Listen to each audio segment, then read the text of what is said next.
Okay. Oh. Now, ito, anong arrange to? From greatest to least?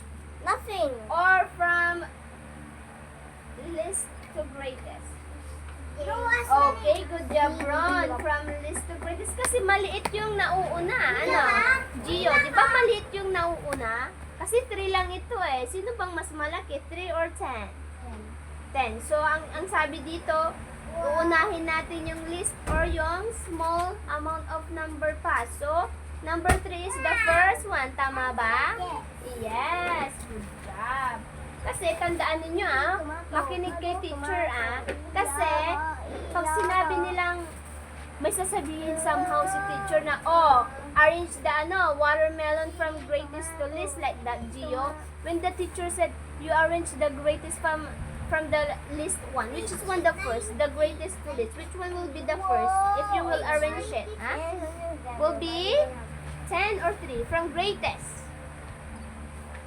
10 or 3, which one is greatest? 10 or 3? Between 10 and 3. 10, okay. How about Ron? You, Ron. Sa 3 at 10, sino mas marami? 10. Pag sinabi ni teacher naman na from greatest to least, this one, like this, magkaiba sila, Ito, na-arrange sa 10. Mas malaki, mas madami, mas siya ang una. Kasi sabi dito, arrange from greatest. Don't be confused, Gio. Don't be confused. When they said greatest to least, first one will be the big amount.